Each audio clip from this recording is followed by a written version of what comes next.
Donc, les premières questions, voilà, on a une partie entière de 1 sur x. On t'a dit que la limite lorsque x tend vers 0 par valeur supérieure de e de 1 sur x égale à combien? Donc, qu'est-ce qu'on va faire?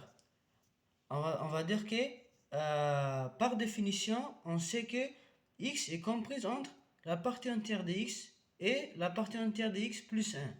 Voilà, tu appliques ça. Et pourquoi je mets grand X pour différencier? C'est-à-dire, je mets comme un changement de variable en tout cas. Suppose comme un changement de variable. Parce que R, voilà, j'ai supposé grand X avec 1 sur X. Hein, pour ne pas confondre les petites avec les X. D'accord? Donc,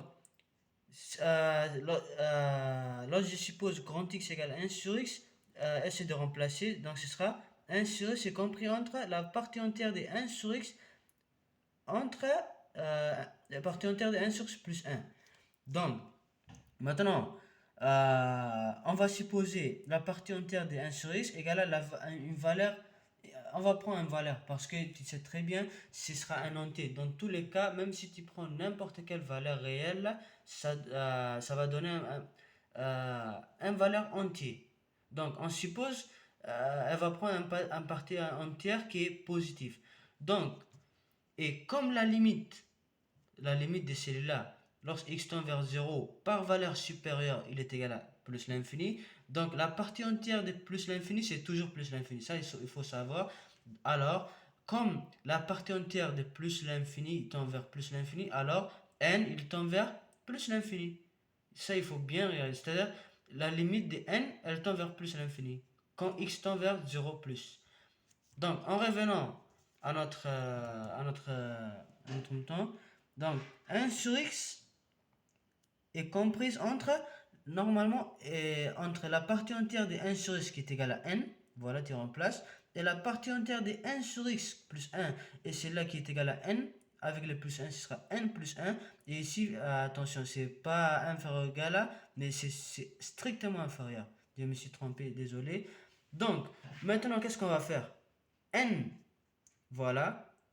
Je vais t'expliquer sous forme de schéma.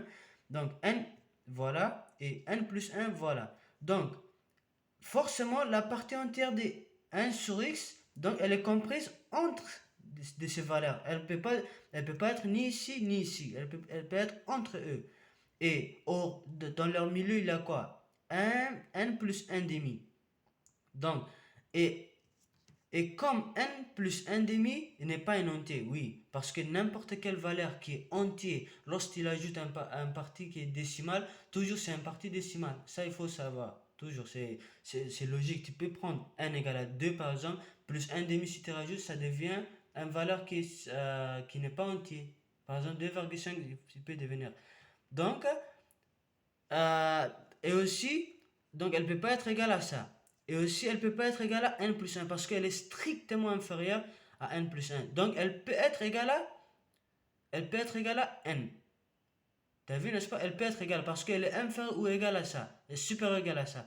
Donc n est inférieur ou égal à la partie entière de 1 sur x. Et comme n, elle tend vers plus l'infini, donc d'après le théorème de comparaison, la limite lorsque x tend vers 0 par valeur supérieure de la partie entière de 1 sur x, il tend vers plus l'infini. Donc, la première question de la fonction, elle tend vers plus l'infini. C'est ça qu'il faut démontrer.